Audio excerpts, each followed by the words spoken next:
Le bon Samaritain. L'Évangile selon saint Luc, chapitre 10, versets 29 à 37.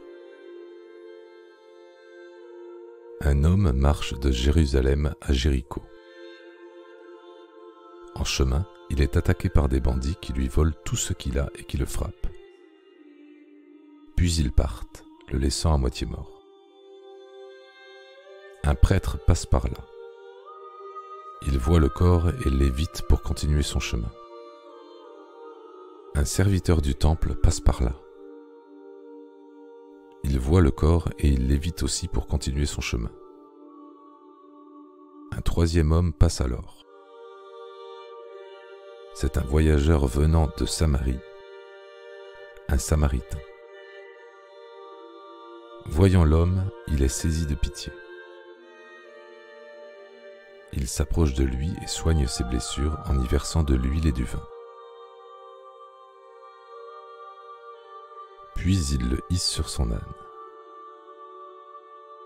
Il le conduit dans une auberge et veille sur lui.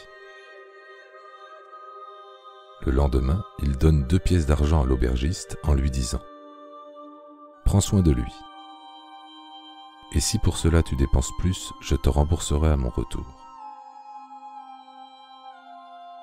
Quand Jésus finit son histoire, il se tourne vers l'homme qui l'avait interrogé et lui demande « À ton avis, qui des 3 voyageurs a été le prochain de la victime ?»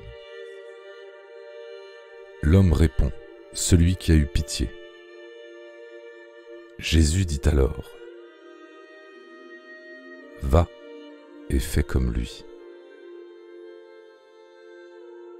Avec cette parabole, Jésus nous parle de la manière d'aimer notre prochain.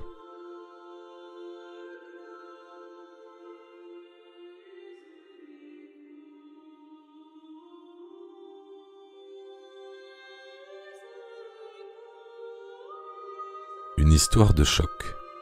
À l'époque de Jésus, les Juifs de Judée et de Galilée méprisaient les Samaritains qu'ils jugeaient infidèles à Dieu.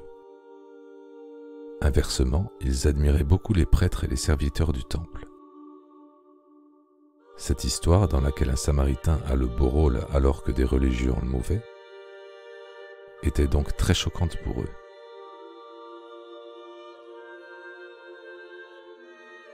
Une situation épineuse. Dans cette histoire, le prêtre et le serviteur du temple suivent très attentivement la loi juive. Or, dans la loi, il est écrit que s'ils touchent un mort, ils seront impurs pendant 7 jours. Pour ne pas trahir la loi, ils évitent donc l'homme qui gît à terre et qu'ils croient presque mort. En plus, cet endroit est rempli de brigands. Ils risquent d'être attaqués eux aussi. Cette situation est doublement dangereuse. Écoutez d'abord son cœur. Quand le Samaritain voit cet homme en détresse, il désire l'aider. Laissant parler son cœur, il met de côté le respect de la loi et la peur des brigands. À travers cette histoire, Jésus dit que l'obéissance à une loi ou à des règles religieuses ne doit jamais nous empêcher d'aimer vraiment, avec la générosité, le courage et la liberté du Samaritain.